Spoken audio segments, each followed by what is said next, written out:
Hello and welcome to Only Stupid Answers. My name is Sam Basher. And I'm DJ Wooldridge. And today, we're back, once again, with another review of Harley Quinn, exclusively on DC Universe. Not this review, it's right where you're watching it. DC, But the show we're reviewing is on DC Universe. There you go. And DC, we would be happy to move this show onto your platform. Kicking off review for episode... I already messed it up. Dang it. DC, don't watch that part. Watch the rest of it. We're talking about episode 108. L.O.D.R.S.V.P. L.O.D.R.S.V.P. Harley gets an invite to the Legion of Doom's prospective member party, and Ivy discovers that it's Lex Luthor they're really after. Will this cause a rift between the two besties? Does it really say Lex Luthor is the one? And Ivy discovers that it's Lex Luthor, Giancarlo Esposito, they're really after. That's not accurate. No, it's not. Yeah, because they're after Poison Ivy. And Lex Luthor is really after Poison Ivy. Couple things there, though, that are things I want to say. Giancarlo Esposito, great always, especially in antagonist roles. Ever since Breaking Bad, so good, but he's great in The Mandalorian. He's great here. Perfect. Also, it makes all the sense in the world they want Poison Ivy. I really like that the show's emphasizing, like, Poison Ivy, it's insane how capable she is. The only reason she's not, like, a bigger threat is she doesn't care. She's a Superman level threat. Yeah, there's no reason huge. for her to. I think in Tom King's run, she like uses her like mind control ability, like with like the pheromones and everything, takes over the whole world. She's like, I don't want pollution anymore, so we're done. And like everyone still behaves normally, but they're like, we're just not going to do stuff that hurts plants anymore. And in Hush, she uses her abilities to control Superman. Yeah, so it's like I like that the show is like she's incredibly capable, but she just doesn't care. She'd rather do other stuff like attack bulldozers. She's an eco terrorist, basically. Not a terrorist, but she reframes it. But yeah, this episode kicks all the ass. We're getting spoiler filled, so let's dive into it. Speaking of which, we end up in Atlantis. Bing, bang, boom. Yeah, never say that. I'm never that smart to say things, but it lined up pretty good. King Shark's just being King Shark, doing normal shark things. Yeah. And who could be Aquaman's kid? I wouldn't be mad if you found out that like they do like a Maury type thing in this continuity, that would be funny. And you find out King Shark's dad is Aquaman. I also like the take of Aquaman in this, where Aquaman is also capable. Like it's a little bit of the Jason Momoa cool, can kick ass Aquaman, but he's still kind of silly and fun. Which the joke's the joke, and it's a good joke. And so like he's ripping on him with his dolphin pal and stuff like that. It's like this is good. This is fun. Really good joke. The setup of. It's like when your mom says that you're the prettiest girl at the ball. King Shark saying, that's what my mom said. It's really hard to tell Shark to tell you apart until it isn't. Very funny. Yeah, very good bit. King Shark is still like a standout, but also we get some fun stuff with Clayface. I love the turning your weapons, actor's handbook. Oh, well, if I axe someone to death, you're going to look pretty silly. And then we get Dr. Psycho, like, can you please let me back in? Yeah, I don't say the C word anymore when you say it. Yeah. Please let me in. Also, his subplot with, who's the line? Is it Cyborgman. Sorry, I say it clear. Cyborgman. Yeah. That's great. It's even on his CIA. That's great. So Dr. Psycho gets his own little side plot with Psy, which is pretty funny. Which I thought, considering Tentacle Monster was going to tie back to the Aquaman stuff, it does not. It does not. It's just a really sad story. Sister classic tale. Yeah. He wanted Monkey Puss, the monkey octopus hybrid.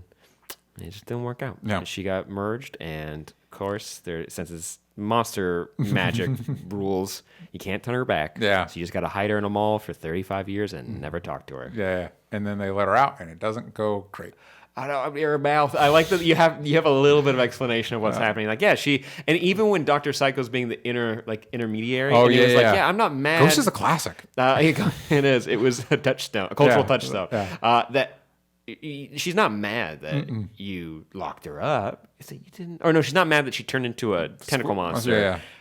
It's mad that you locked her up and you didn't talk to her. And that's important. Communication is important. Communication is and like that, Lex Luthor's not communicating to Harley, and it's mainly just a chess game, like you mentioned, to get Poison Ivy to join the Legion of Doom. But the way that resolves feels unresolved because I guess he's trying to drive a wedge between the two. Yes. Okay. Yeah. Yes. Yeah. But I'm saying it vague because we are able to see some stuff early. Yes. It is everything happening is not just to add. It's on purpose. But I like, you know what's interesting?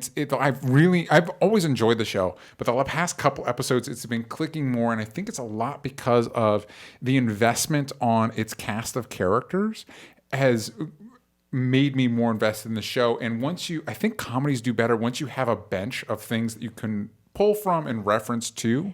Obviously, this already had a little bit because of just DC lore, but with its own characters to the point of like we get a quick Kite Man gag that he's not part of Legion of Doom. He's the help, basically. He's a caterer. You never check the help. And he's like, oh no, a strong gust. And he flies away. So funny. And that was Black Adam who flew out of it. So it's cool that you get to see all these characters together. Like you mentioned the stuff with King Shark, all that stuff, like all these just little like thing, and the relationship between Harley and Ivy, while it's a comedy and all that stuff, it's built like I care about the relationship with each other and I care about their affection for each other. Great Lex Luthor.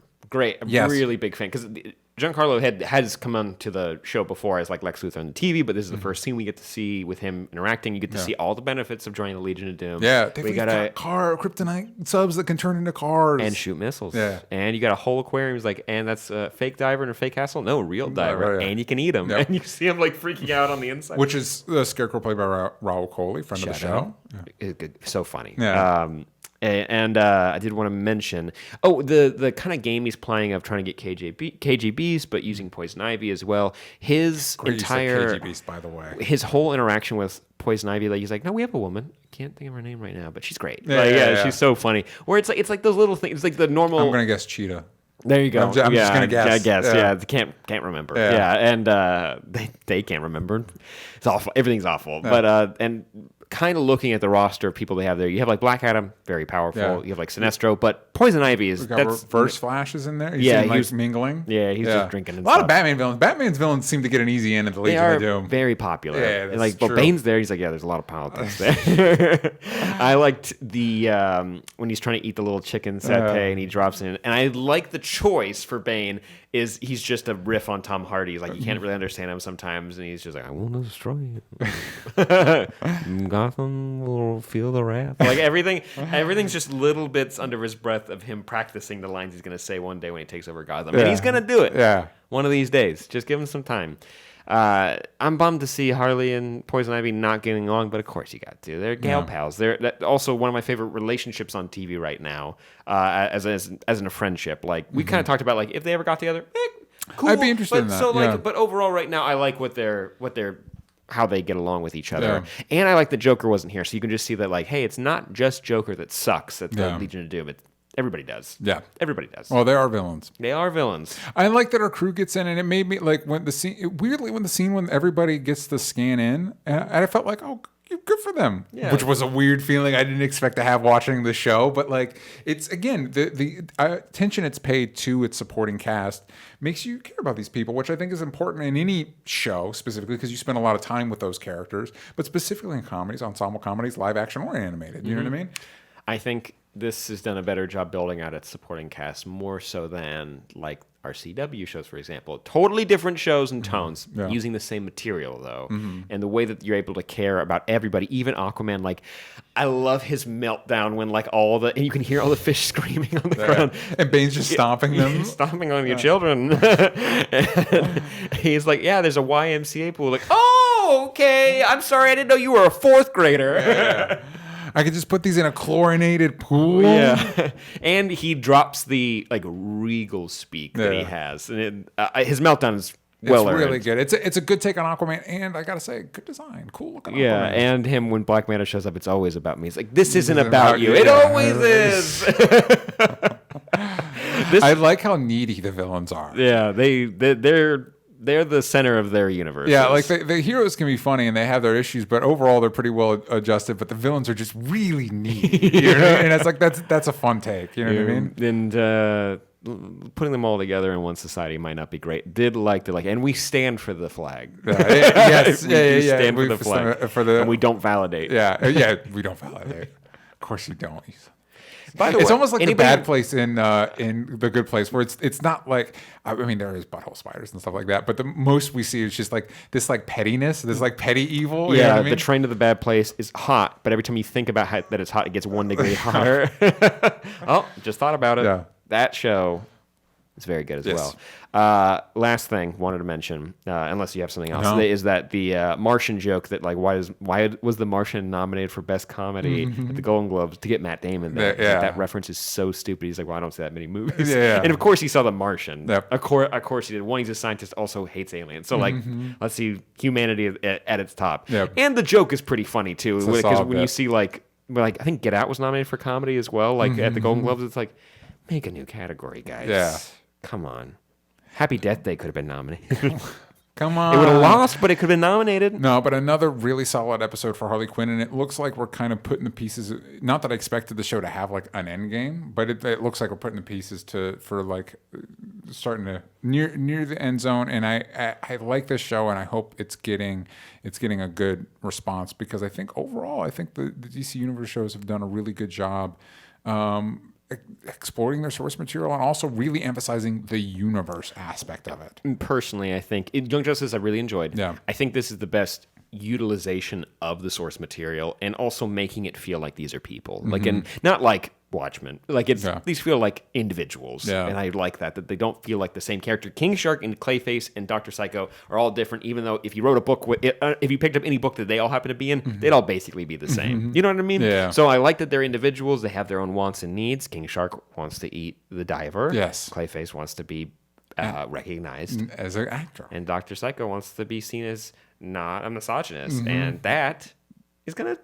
That might never happen. It might never happen. We all need our dreams. We all have our dreams. We all have our dreams, but I'd give this one a solid like 9 out of 10. Same.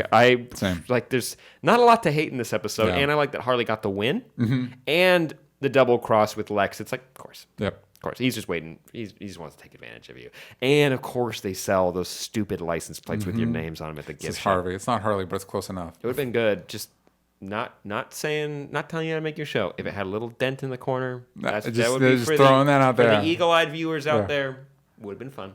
But anyways, let us know what you thought of this episode in the comments down below. What do you think the end game is going to be for this show? Now, a lot of you guys comment, you're like, wait, Sam, DJ, how do you guys watch this ahead of time? DC Universe is actually, and the people at WB are kind enough to send this to us early, so we're able to see some. And the press behind this is saying that we can spoil the show, but we don't want to. I'm just saying the show continuously becomes, it gets better and better and better. So then that's amazing that it started off so strong. So please check it out. Tell your friends about it. Maybe, gift them a DC Universe subscription. 2020, new year, new subscription. Check it out. You'll enjoy it. At Sam Basher. At DJ Talks Trash. At Only Stupid Answers. Yeah, got the bells from Stupid. Patreon.com/Only Stupid Answers to get content early, and as well as exclusive content that you wouldn't get anywhere else. Check out our Crisis on Infinite Earths breakdown that we're doing over at Patreon.com/Only Stupid Answers with Roxy Stryer. Yes. See you guys next time. All right, bye-bye.